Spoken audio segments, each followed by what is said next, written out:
We have special guest Adryenn Ashley in the studio, and we have Kel, and we also have on the phone from a long ways away in, what is it called? Shaver Lake? It's not Shasta Lake. Bass Lake. Bass Lake. I keep saying that, huh? I keep putting you in Shaver, but he's in Bass Lake. Mr. Art Arreola. We're going to be talking about digital trust today. This is the G-Man. We are on What's the Matter podcast right here in the beautiful Matterhorn studio in the Reno Town Mall. It seems like we're here by ourselves today, pretty much. It's kind of not spooky, but actually not. I was going to say eerie. I was going to say like it's a secret place where people really ought to know that there are things. But, That's right. you know, we're getting close to that 5 o'clock time.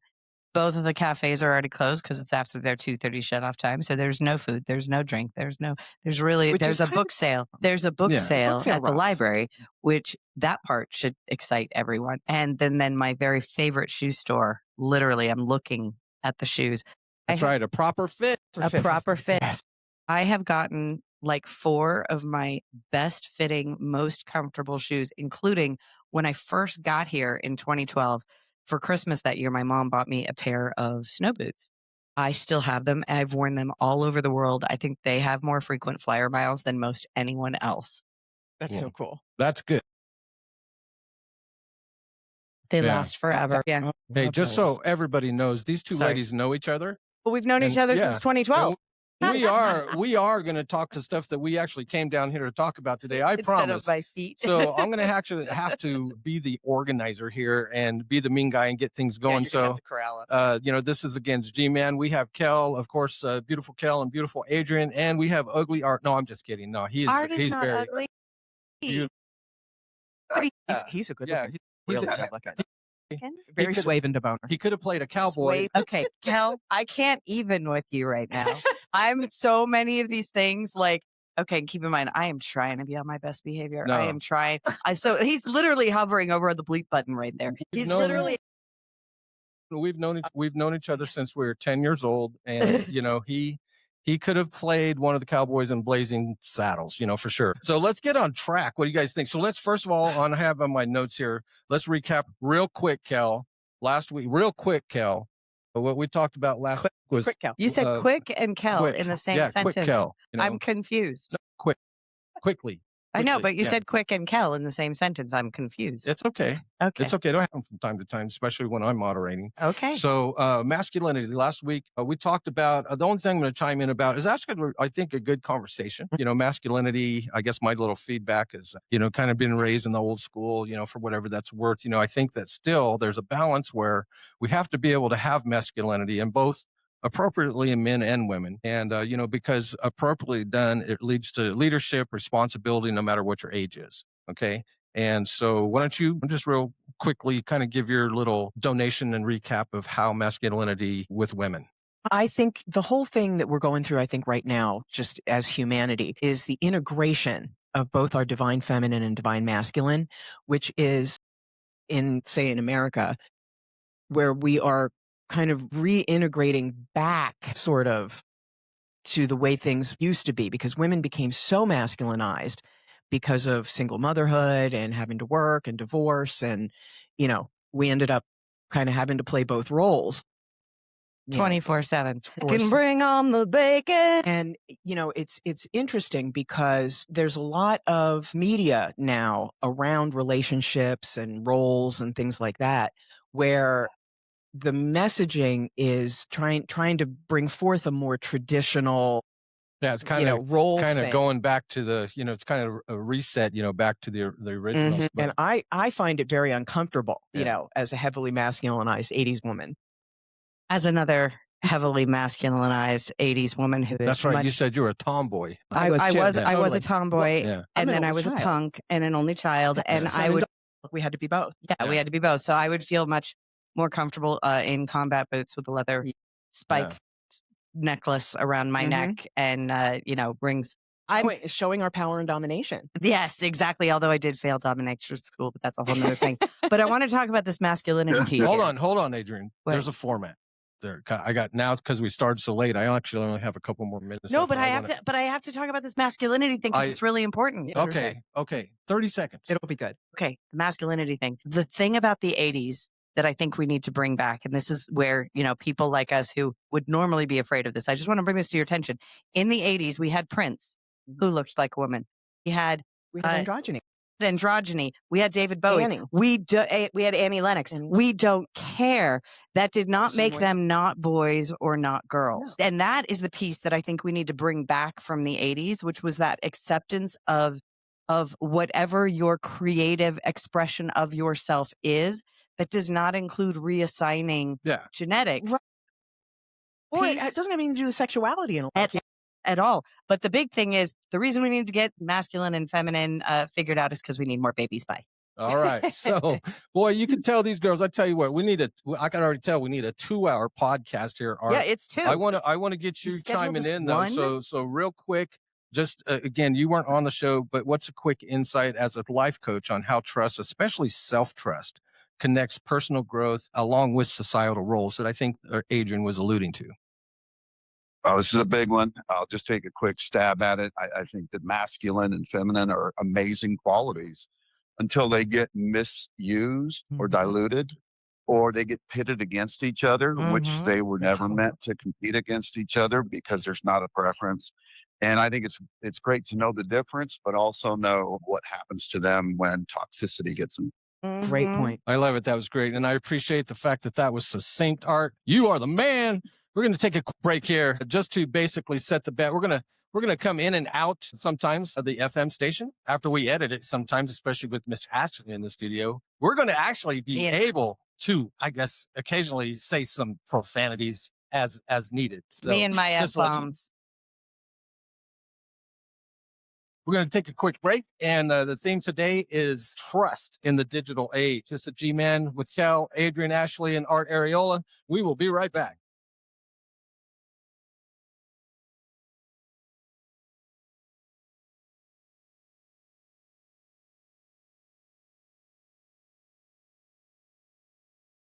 Hey, everybody, we're back. This is the G-Man on What's the Matter podcast. We're in the studio today with Kel, Adryenn, and Art, and we are talking about digital trust. All right. And so let's kind of start with focusing on you, Adryenn. I want to, let everybody quickly know your background, talk about maybe the evolution of digital identity. If we kind of think back, the 80s, of course. So from like 1980. It's much easier to get a fake ID in the 80s. Yeah. Oh, yeah, for sure. I never needed one. I got stories about that. I was tall and fat. See how you guys are? I swear to God. No, you put me. It's just like, oh, yeah. You guys need to rein this in. Yeah. I'm sorry. Just for the first hour. We're at 14 years. Just for the first hour. I understand that. We will definitely have you on again, but I want to stay on focused here. So, Adryenn, okay, you do have the mic, okay, but talk about again, okay. Your background, the evolution of digital identity. And I do have one question. You're going to be talking about cryptocurrency, but what the hell is Web3? So Web3 is the amalgamation of all things future tech. So that embodies AI, blockchain, augmented reality, virtual reality, quantum, all of the things that are coming in that are next. So Web 2, first you had Web 1, which was publishing. Then you had Web 2, which was user-generated content, interactive. We're at Web 2.5-ish, where you can log in with your MetaMask or your crypto wallet, and we have some portability between the two worlds. And then we have solid Web 3, where the Web 2 people are like, I have no idea how to get there. And then when you do get there, you realize you're naked in the metaverse because you didn't buy a $1,500 dress and you can't figure out how to get a closet. So that's where we're at right now. And we're going to be bringing everyone in and clothing them to make sure that they don't have to go to their own Christmas party naked like I did. Yeah. And I don't even want to get you started on AI, but once you let everybody know, again, your backgrounds, it's quite impressive. I mean, don't, again, let everybody know. You said we only have an hour on the show. Adryenn, Adryenn, everywhere on every platform. I broke into banks for a living on behalf of the banks. When online banking first started, I stole all of the credit card numbers out of American Express. That's why they're encrypted now. I've done a ton of things, award-winning best-selling author, award-winning film producer, 2 years around the world, film festivals, winning all over. A dark, depressing film about a black man who can't get a job. I'm always early. That was early. That was 1998. I'm literally always early. I did a blockchain-based dating app to get women laid, putting consent on the blockchain 10 years ago with an AI matchmaker. I speak all over the world, 10 years on the motivational speaking circuit. So I can make you happy. I can make you sad. I can look into your soul and tell you everything about you. So I'm a scary person, which makes it really, really fun to work with family offices and hedge funds and other VCs. Oh, I'm a VC also. That where I'm doing due diligence with these founders because I literally look right through them and I'm a human lie detector. So tell everybody real quick, like you're an entrepreneur. And then so how did you get your chops for the digital age, digital currency and things like that? So I started my entrepreneurial career at age 7. Making decorated headbands for the dance shop because I grew up on welfare. So I didn't get an allowance. I had to make my own. I started programming when I was age 12 and I started mastering that. I got my first contract with the city of San Rafael when I was 20 years old. And this was 36 years ago. And I was 20 years old and I got a $3,000, some 2,000, 3,000, something like that. Mm-hmm. I think it was huge. That's huge when minimum wage is $3. I was making $3.30. Well, no, I was making $5 by then. Were you $5? Oh, I think it was I was in a call center. I think it was $3.35. Was That's minimum wage. Yeah, $3.35. And so I got basically, given 1,000 hours prepaid. It was crazy business. So you're always ahead of the curve. I'm always early. So I moved the city of San Rafael. It turns out I'm early. I moved the city of San Rafael off of typewriters, even though they had, IBM's Electrics, onto computers in the planning department. And the deal I made with them was free phone calls for life. And I swear 10 years later, Fern, bless her soul, would call me with the exact same thing she had to do every year and go, how do I do that again? And I'd have to talk her through it from memory. Press this, look here, scroll over here. It's in that folder. Double click on that. And I'd literally walk her through it for probably it was more than 10 years. So I've been in tech for a really, really, really long time. And I've always been doing the earliest things. I basically worked for Fair Isaac doing behavior scoring. I was in the behavior scoring division, which is literally what builds the custom scorecards to determine your credit score. I was the only not PhD in that division.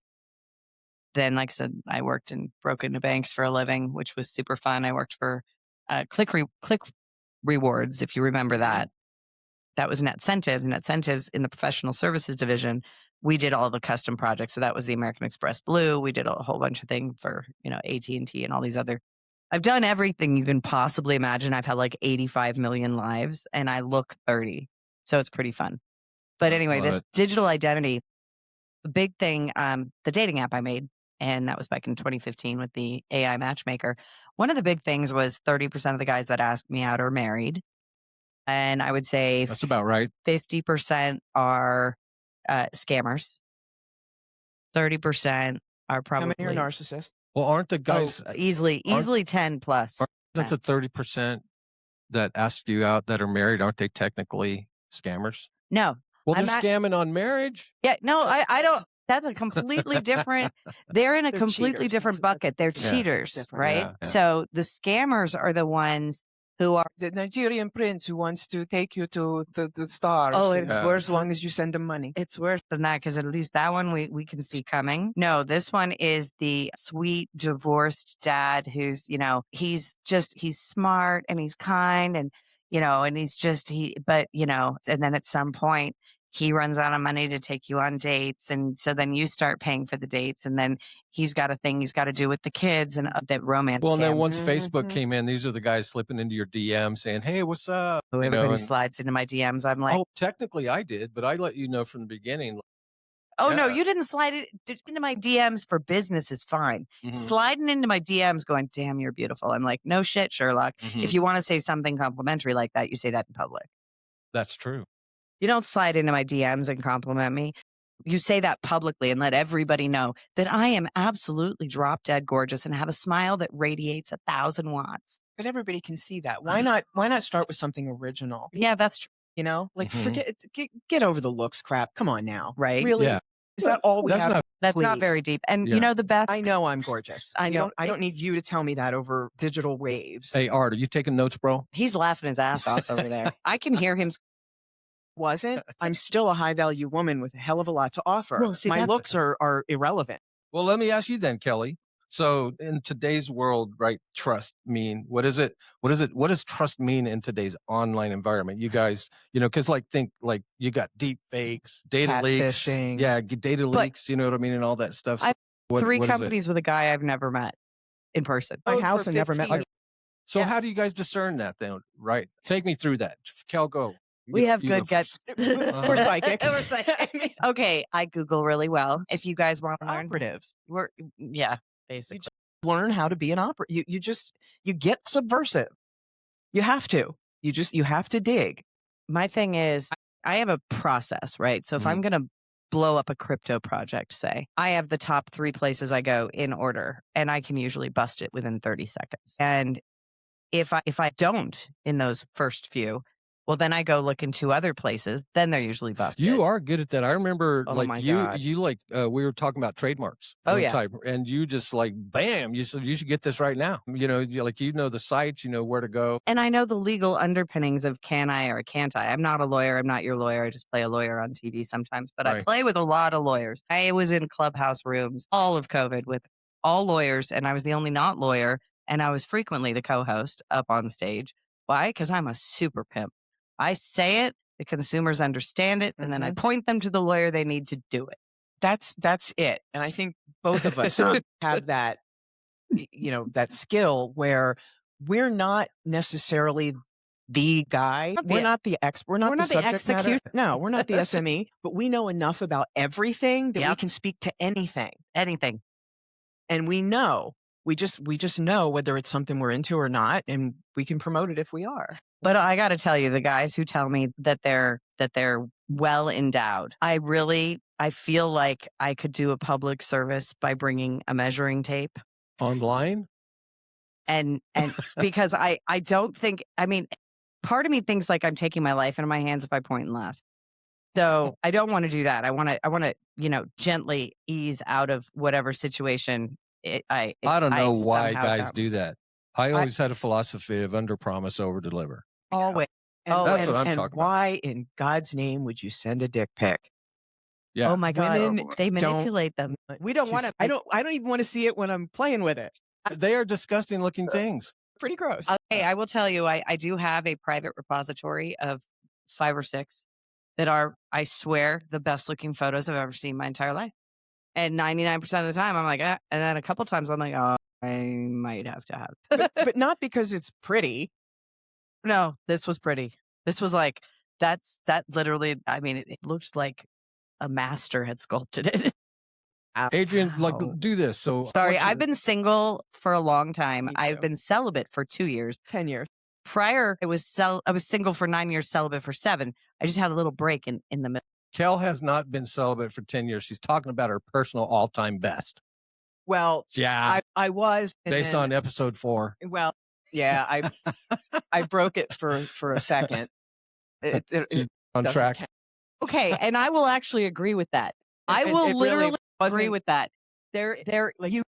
You get a number that you get, kind of like when you're grading on a curve and you throw out the low and the high. Well, if it was one of the lows, you can throw out. It didn't even you know what? You guys brought us here. Yeah. I'm going to go here. So let's go ahead and transition. We are always here, just so you know. We live here. Let's transition. So this is basically about digital trust, right? So how can what's the online trust with sex online, right? So like, how do you instead of just like, yeah, I watch a little porn. Yeah. You guys go wherever you want to go. I haven't seen trust porn. How have we come basically a long time? How have we come from this, I guess, from, let's say again, reference 1980. Okay. Right. So we had you mean where Playboy, we had to actually go to Playboy. I think it was West Coast. Oh my God. And then you see your neighbor in the back room and you're both in there and going, Mike. You guys were peeping tomboys? Do it for you. Idea the restraint that I have had this entire time. I can't even. Okay. So, but seriously, I know. Seriously. So 1980, how did we get from, before Hustler? Hold on, let me get the question out. So 1980 till now, when you guys are actually combating dick pics. Yep. Right. So very simple time from now. How did that happen? Was it because of technology? Was it because of digital madness? So technology-wise, Access. I would always say, if you want to know what's next, you need to look at the porn industry because they are always willing to go first. They're always having to combat digital rights management, things like that. People would like dub the videos. So they were, they pioneered digital rights, copyright management, all those kinds of things, and that technology, and then streaming, and then DVDs and downloads. And it's crazy business. And so if you look now, what's next? I foresee, and I actually asked a celebrity psychic this. I said, am I ever going to find my Mr. Right? And he said, of course not. And I went, why? And he goes, because you don't want to. And I think it's because secretly I want a robot boyfriend. I want a robot boyfriend that remembers my birthday. No, they're crude. They don't have feelings. They don't kiss you back. That's this is the whole problem. Yeah. But they can pretend. No. If you want a woman, you need to learn how to kiss her into submission. An alpha woman. You need to kiss us with such confidence and such certainty that we literally relax into our feminine and go, okay, That feels good. Take over. Up until that point, though, we're like hyper vigilant. literally scanning. Like it's like the Centrons from Battlestar Galactica. Yep. With the or like Kit. Yep. Absolutely. We are scanning, or like the Teslas with the 6 cameras and the hyper alert at all times. That is an alpha woman today. Hey, they gave it all to you guys right there. I tell you that, Art, I don't know how you're going to follow up on that, man, but, getting into, some of how can, let's flip it real quick. So as a life coach, you probably see people overwhelmed, and maybe older, type of demographics, especially because of technology, but, how can the average person, like, say, trust online? How can the average person do that? Somebody without the chops of these two ladies, of course, as far as technology goes. Okay, because I love kissing. He's so funny. Well, you want to go back. He wants to go back. I want to talk. I like that. I want to talk about protecting the elderly people because my mother almost got scammed the other day, and she was a hair away from losing everything. So how'd she do it? She remembered that her daughter is me, and that I would probably kill her if she did something proceeded. wrong. They had her for like an hour and 15 minutes. They almost got her bank account. Oh, They you almost hear got some everything. horse? Oh yeah, and they got my mother-in-law, my former mother-in-law. They got her so hardcore that she went to Western Union. You said so hard, just to let you know. I know, so hard, but they got her believing that she won $500,000 yeah. and she went to Western Union and paid the tax. On $500,000? On $500,000. She did? Oh my Yes. God, before she got the money. Yes. Who does that? Well, because that's the scam. Or they send you the money, they have you deposit the check, and if you have a high enough credit score or you've been with the bank long enough, you deposit the check, it's instantly accessible. It's like then the check bounces, They have you pay- withdraw. but they have you pay their commission out of that. They get you the grant money. And this is very, very common. So they will get the grant money, the grant will come in, or they have a way to do these ricochet wires, which wires are supposed to be no go backsies, but they're not. So they wire, then you take the money out and pay them in a no go backsies fashion. And then the wire goes away, and then you're overdrawn several $1,000s. I got sent an actual physical check. Yep. For $3,600 to allegedly do a bank test. What? Where I would go deposit the check, take out the money, go to Walmart and send it to these people. No. I think I'm going to rip this up. Okay, you guys, after the break, I'm going to tell you what you're supposed to do when you encounter a scam online. I love it. I love it. That's perfect, Adryenn. Good segue. I want to give some shout outs before the next break goes out to those who allow us to broadcast our show, and that is our sponsor. So What's the Matter podcast, recorded live at the Matterhorn studio in the biggest little city in the Reno Town Mall. Show is currently sponsored by World Matters Incorporated and Big Bongo Productions. Right now, our audience is mostly local, but if you are local or out of the area, interested in advertising on the show, you can get in touch with me, Kel, or even Art. We'll get your business or event in the loop. All right. So we want to go ahead and finish on this right now real quick. So let's pose it like this, Adryenn. You wanted to finish up on kind of like the security and stuff. And so let's look at blockchain, right? And its promise. No, we're not there. So that is so unnecessary when people are getting scammed 24 freaking 7.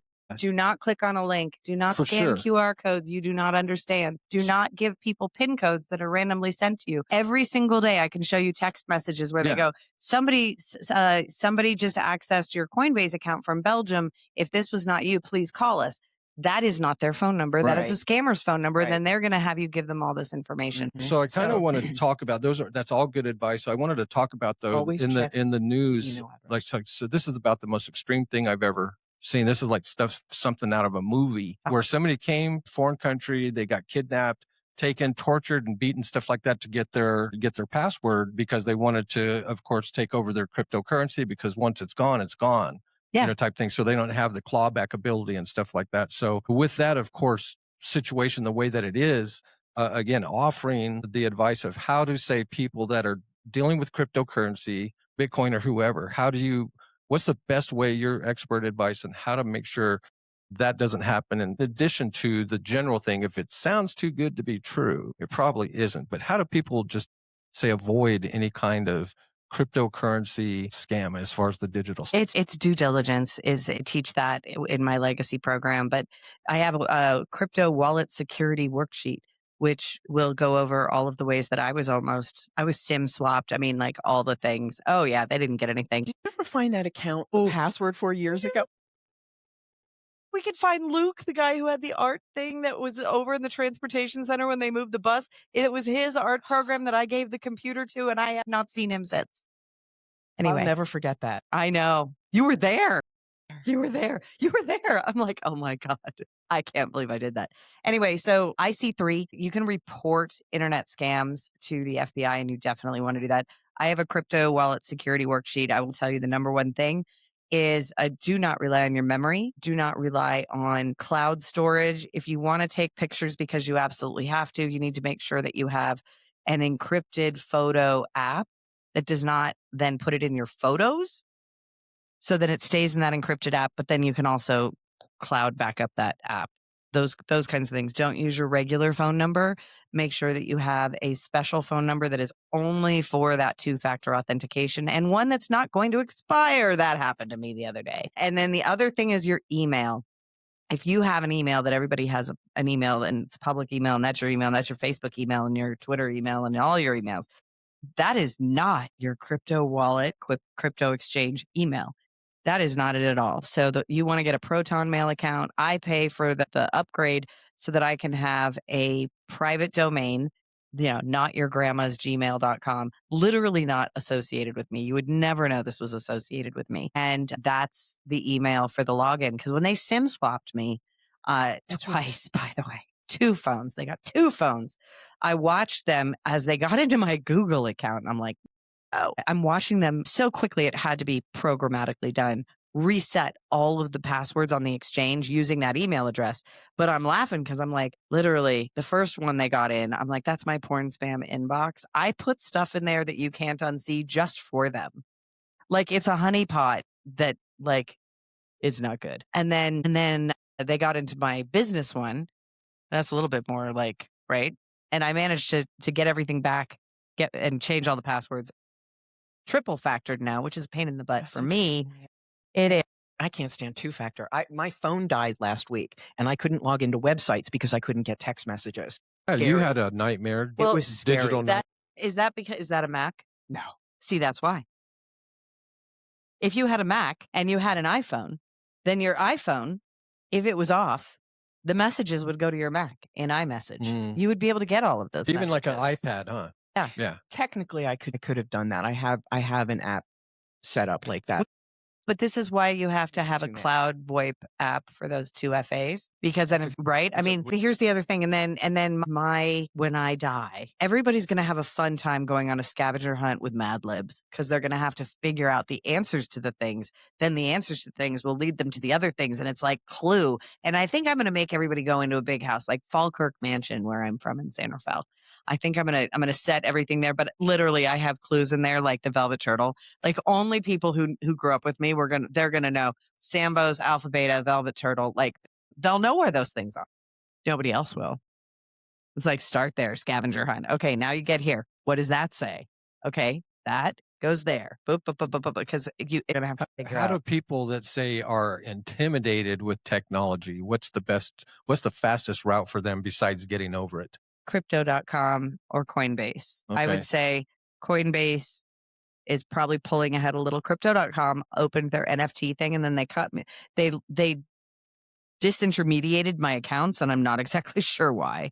And it took me like 2 years to put them back together. So Coinbase, I think, is probably the better option because you have Coinbase and then you have your Coinbase wallet. So you can have your custodial to learn with, which is limited. You can only buy certain things, only hold certain tokens. But then you can also have your Coinbase wallet, which is your sovereign wallet where you hold your keys.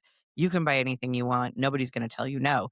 Now, I'm telling you right now, crypto is not FDIC insured, which means if somebody talks you into this really good deal where you're going to be investing and making 500% per week, and all you have to do is send your money from Coinbase to this platform, that platform is likely a scam. That platform, I just got scammed that way. Yep, that platform likely has a piece in the smart contract where they can turn you off, they can blacklist you, and they can remove your ability to withdraw. They told me they wanted an extra $2,000 to withdraw my money. And there's really hard for people to I get need my make money. sure We can do that together. That should be a whole episode. that would be Right? awesome. I love it because we can do a thing called I Didn't Bring Lube. Yeah. It's a whole episode. F me gently with a chainsaw. That's what I call it. Well, no, we don't want them. Yeah. Yeah. That's what I mean. Yeah, that's why I'm like, no, we're going hardcore, and I didn't bring lube. So, but they earned it.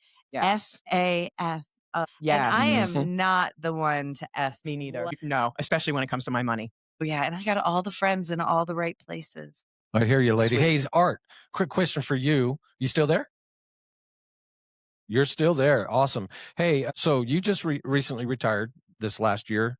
Tell us about, have you ever gotten scammed, or what's the closest that you've come since you retired, or since you? Don't know how close I've been to it, but it's just so obvious now when you see them because they keep coming at you.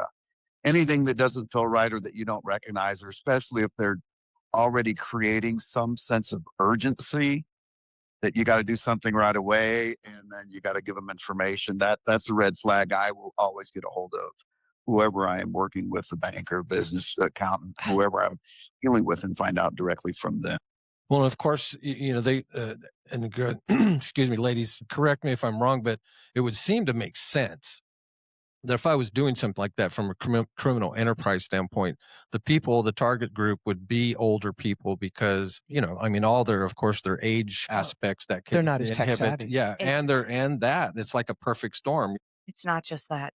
It's also religious. You Mhm. have people that literally, they Believe in create Sky Daddy? scams that are specifically geared towards people who believe in God and who are devout. And this is and they use all the words about the I'm not religious and I don't know the Bible, so I'm not going to get the quotes right. I'm not even going to try. But I literally busted this thing in seconds, explained why it was a total fraud. And my girlfriend, who had wanted me to come on this private invite only webinar, in a private WhatsApp invitation. These are some of the triggers, by the way. And then her friend who brought her in, she brought this guy in, which I thought was her friend. Turns out it was the head guy, but I didn't know that. And I literally went through the entire program for an hour explaining why this is a misdemeanor to participate, a felony to promote in 17 states, why this is actually technically this, and literally going through case law and jail sentences and explaining how it's exactly the same, despite the fact that they changed the words, that it's the intent and the process and all of those things and the words, and that the words themselves, if you look at Munchie in 2017, we had the perfect example of a utility token that was super fantastic, amazing, awesome. And we were so excited. And then they talked their way into becoming a security and they had to give all the money back. And they blew our very first beautiful case study. So words matter. But the biggest problem is, people reach out, is this real? And then 5 or 6 other people go, oh yeah, that's totally real. I use that. They're more scammers. And it's so thing they're be They're careful of. swarms. They're swarms. Yep. And then you get they create these fake Facebook pages where they steal this one guy's videos who's really, really good. He scams the scammers, but they make it really, really close. So you never know if you're on the exact right one. And somehow they're still getting blue checks because they're paying, but it's still not the same thing. It's not the right one, right? That's what the blue checks were for. I have a legacy blue check. Why? Because I'm the real deal. I'm the real me. And because I'm in crypto, I'm frequently fraudulently impersonated. And then they literally reach out to my friends and they're like, hey, how's your trading going? And I'm thinking, everybody who knows me knows I don't trade. Candlesticks make my eyes roll into the back of my head. I will literally talk to you about building something. I'll be like, oh my God, I just made this and this and this. Talk to each other. Like, I'll say something like that, but I'm never going to ask you about investing. I'm never going to ask you about pumping. I'm never going to ask you about a token. Like, never going to happen.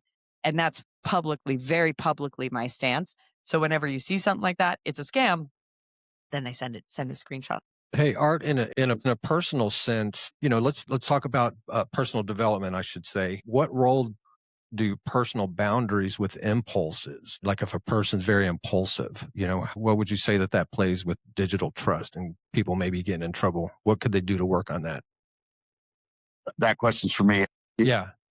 So, like it could be, again, like impulse shopping, whether it's in a store or just in a general sense, Amazon, stuff like that. How can people work on setting some personal boundaries to prevent that? When you're diving in, if you're listening out there and this is something new to you, you're going to want to know, first of all, who, what, where, when, who do I talk to? Where do I begin? Start with a trusted source, a local source if you can. You don't have to just go out there and find something on the internet. Get a hold of Adryenn Ashley, for crying out loud. Get a hold of a known, somebody that already knows and has been there before that can guide you. Take your time, learn the process, and keep learning. Trust is developed through being intentional and relational. If you feel like you're continuing to learn more and more, then you're going to feel like you can trust yourself. If you don't, and you're going to rely on somebody else to make very big decisions for you, then you're going to be vulnerable. Bottom line, don't be the Donner Party. Get a guy that's going to go with you. I love it. So how, Adryenn, back to you, how would, I guess, the digital sovereignty of AI agents, smart contracts, ID systems, and stuff like that, can you kind of quickly summarize that? Yep. So I've been working on digital identity as a sovereignty movement type thing for 10 plus years, probably since 2011-ish, give or take. And the reason is because my driver's license expires doesn't mean I do. And you have this, back then there was, a refugee crisis. We had 5 million people and no identity papers, no nothing. Everything's burned to the ground, blown up. Like, what are we supposed to do with that? So if you have the ability to create your digital identity and it can hold all of your things like deeds and wills and your driver's license, your passport, social security card, all of these things, but in an encrypted sovereign way where you can use them when you need them, but you don't have to, right? Like the government now just came up with ID.me, and that's to use the federal government services, which is awesome, but that needs to be tied to an actual digital identity that proves that I, myself, am a actual citizen before I'm allowed to actually register to vote or cast a vote. So they already have an ID. So the voter ID it's already done. It's called ID.me, but they're not using it for that. They're using it just for USPTO and, Social Security office and things like that. No, I have so much more to say about digital identity. We're going to keep going. Okay. We're going to keep going. Again, we got to set this up just in case people are going to be broadcasting a little bit later. Hey, also, I just want to mention about advertising real quick that you guys can also get in touch with American Matters Media. They can point you in the right direction. We're just getting this train going. We're just starting to roll. We are still babies at this, but you can subscribe to our YouTube channel at What's the Matter Podcast. Follow us on Podbean, Reading Yard. Just some, we're going to get things going on Spotify and Apple in the near future. But hey, we're going to be right back.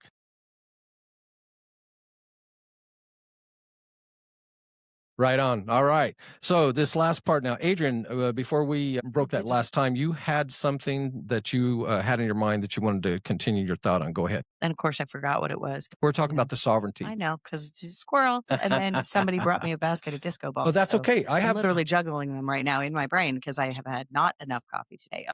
Digital identity, the whole thing about digital identity is it is coming and we do need it. But one of the biggest pieces of that is it will allow us to have access. So think about it this way.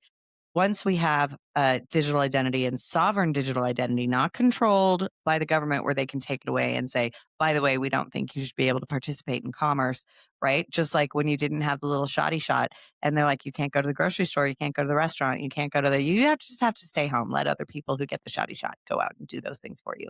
I'm like, yeah, no, never again. Just so you know, they're going to do it again. Never again. But this digital ID will allow you to capture all of your wallets, all of your digital assets, anything like that, and be able to wrap it up in a nice little bow. And then upon your untimely or timely death, whenever you pass away through a smart contract, it can literally legally be passed on to your heirs. So it's coming. All of these things are great. It's all happening. And with AI and AI agents, somebody said, I think it was Mark Cuban, you're not going to be replaced by AI, but you're going to be replaced by somebody who knows AI. That's BS. You are going to be replaced by AI. 80%. You got to figure it out, people. 80% of people are doing a job right now that can be replaced by an AI agent that I could write right now. Now, I happen to have been an AI since 2000. I built the testing harnesses for an artificial intelligence natural language chatbot in banking for Brightware in 2000. 25 years, people. That's how long I've been in AI. I built an AI matchmaker 10 years ago and it was expensive and took me forever. I rebuilt her 2 years ago. It took me less than 4 hours for absolute freaking perfection. She was good. She was 85% good in about 20 minutes, but I wanted perfection. As you do. So let's talk about, let's go into, some of the psychological, cultural fallout of like digital misinformation and of course our algorithmic realities. Kind of want to pose the question to the audience, how far has our trust eroded? You start out, with fake news to cancel culture, and you don't think like me, you're evil, right? And so online manipulation, theft, things like that. So the question is this, Adryenn. So are people defaulting to total skepticism, eventually kind of like tuning out? Much safer to be a skeptic. Yeah. A cynic, I always say. I'm cynical. Here's why. I don't believe that anything's going to change radically. We just had the world's richest man donate 4 months of his life to solving America's problems. And at every turn, he was blocked. Why? Because the cash cow, they don't want the cash to go. And it got enough of the cash that the fraud is now like gasping for air. But we gotta finish that off. And that just shows, right? The firmly entrenched people and powers that be that do not want anything to change, despite the fact that we would not survive. Our whole country was actually, we're on the brink of bankruptcy. And we clawed back from the edge, thank goodness. But there's so much more to do. And just that fact that we had someone that influential donate their time, create this whole system to fix it all, and then had his cars set on fire and his life threatened, that just tells you. And there was this program that the CIA ran. They only need 200 influencers, 200, to create mobs of 200,000 people, right? And movements. They just have to be the KOLs. They have to be the influencers. This particular person has to be an influential teacher and an influential lawyer, right? And they pepper them, and it's only 200 people, and they can literally take over a country. Yeah. Kind of like it reminds me of that movie, I think it was called Gattaca, where very, very population controlled and very biologically manipulative type of Gattaca was shot plot. at the Marin Civic Center, Interesting. where I grew up. I didn't know. Yeah. Santa Fe. Whoop, whoop. Hey, so Sorry. do you think, everybody, there's always the big debate with AI and stuff. They're all over the place. So, but in general, does the AI generated avatars, influencers, clones, does it break or build trust? Is going to be a long-term building trust, do you think? So the best part is, here's why I like my AI influencer that I made. She's almost good enough, but I'm a perfectionist and I don't want her saying anything stupid. But, I don't like to have to do my hair and makeup every day. I left the house because it's y'all and I love you and I trust you. I did not do my hair and makeup today. Yeah. I have no makeup on. Good radio day. But my influencer needs to do a television broadcast every day. So she's almost good enough to do that and it be believable. Although I will let everybody know that it is my avatar, right? I have a female guest avatar. Her name is Gabby Gabalot. Gabby Gabalot. That's her nickname. Yeah. You like that? Do you talk? Does she talk? Is she a voice AI? I'm still doing the script thing with her, but no. No. You want? Yeah, I know. Empower her. Think about this. It's like empowering your daughters, right? You want to teach them that it's okay to speak up and it's okay to have an opinion and it's okay to have thoughts that are absolutely, not the mainstream. Like maybe you happen to really, really like liver and most people are like societally structured. Right. And then that's right. But actually, liver's really good for you. If you can stand the taste, go for it. I have to eat mine desiccated in a capsule. Interesting. So ladies, we got about 7 minutes left here. So let me go first to you, Art, to make sure that we get you in. So from today's episode, what's your takeaway? What's your contribution? Summarize this. I think depending on who the audience is listening to, this is fascinating. There's a lot of amazing information coming really fast. What I would like to do is, I think that's what you brought me on for, Greg, is to help, the person out there who's feeling overwhelmed or anxiety about, this and keeps them from deciding to, get involved with crypto or get involved with AI. Just realize that if you take your time, you have a good plan, you find a trusted person and you pick their brain, but you're still doing the research as well. You'll want to become an expert if you can, because we're talking about investment, which is your future. That is our responsibility to not get rich, but build wealth and then become wealthy. Quick rich schemes, that's where all the scams come from. There's hope where you have a good plan and you're constantly learning from it, because if you're learning to trust yourself, and there's a reason why, and then you stick to those core principles and your circle. That circle is meant there. Your personal business circle is meant to be there to protect you and them.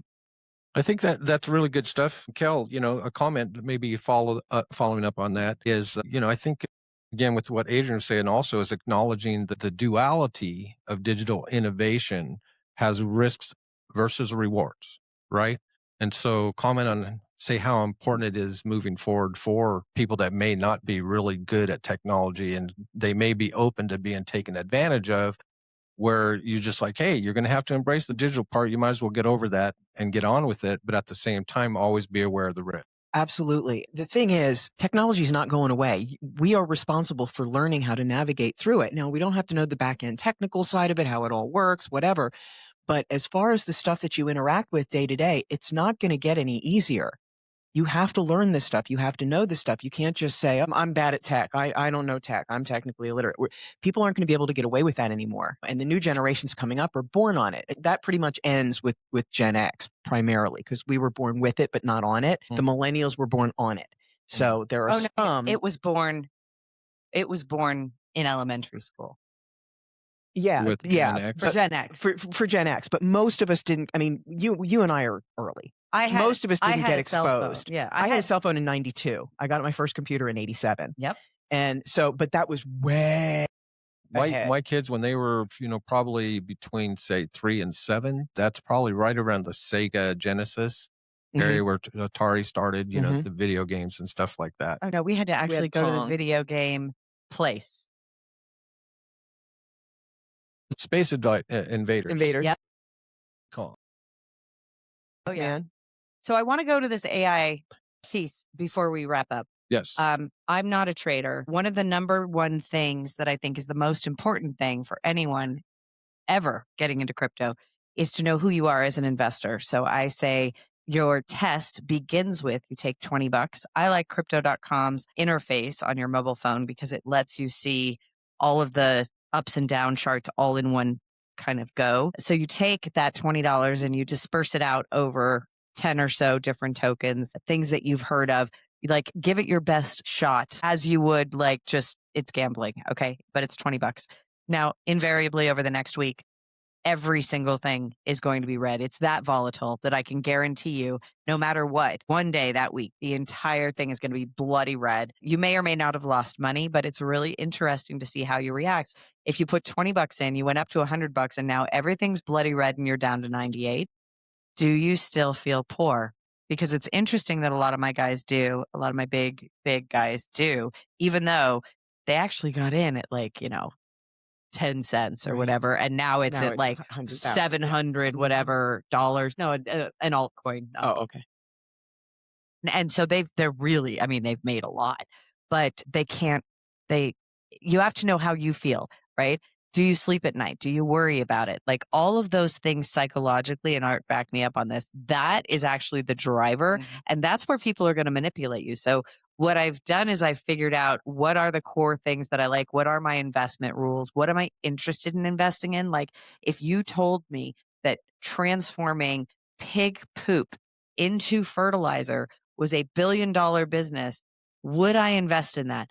I probably wouldn't. I would probably tell a few people that I think are in ag tech that might be a good idea, but I wouldn't because that's not my thing. So figuring out who you are and what you like, that's another piece. So what I have is I have an AI agent that is literally a quant. I have an AI quant that goes out and searches everything and looks for those signals. And then it does full back, like within seconds, what takes me 5 minutes to kill stuff, it can kill in 10. But if it really likes it, it takes 30 seconds. And then you get this full deep dive due diligence. And then it just goes and, and it will trade on my behalf. It will find things on my behalf that meet my core values, that meet my rules, that further my investment portfolio and my investment pursuits without me having to actually participate. And for many, many people, that is where I think I think that's where it's going to end up headed, because you're not going to get manipulated by your broker who's going to get a bonus if they sell X amount more. You're not going to get scammed by the people in the WhatsApp groups. And the key there is digital identity, sovereign digital identity, being able to control that agent and being able to make sure that nobody can steal it from you. Adryenn, real quick, we are ending this first hour here. How can people get in touch with you? At Adryenn, Adryenn, on every platform. Adryenn. My last name is Ashley, Ashley. Don't be confused by the fakers. They're everywhere. But I am the only Adryenn Ashley in the world. Any particular website? Publicly. Yay, I like that. Hey, just you guys know what not to do. Don't be DMing her with any of that, kind of crazy stuff. No you know eggplants. what I mean? So, hey, this is the G-Man with Kel, Adryenn Ashley, and Art Arreola on What's the Matter podcast. Recorded right here in the Matterhorn studio at Reno Town Mall in the biggest little city. Hey, next week, just want to tease this a little quick. Real quick, I should say, we're going to be diving into the world of arts and entertainment for the first time. Hey, we're going to try to reach out, hopefully Connie, and Jamie, do some things. Of course, we're going to have the gentleman from Prost to come in and talk about promoting comedy and stuff like that. So it should Are they going to have comedy? Should be a fun show. Well, yeah, they do. I think it's on Thursday or something like that. So up here, over here at Prost. Yeah. So we'll have another live guest in the studio. What's and Prost? Just want to, again, thank everybody. Beer garden. Yeah. Yes.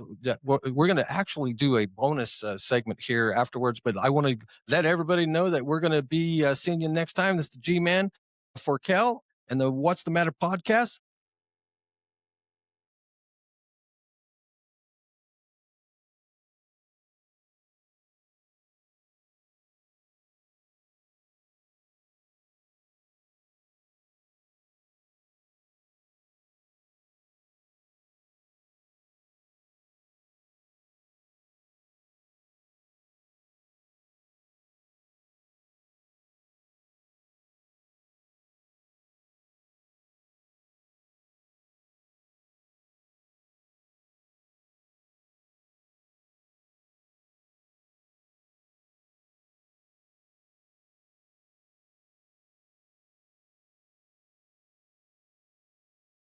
Are you still there?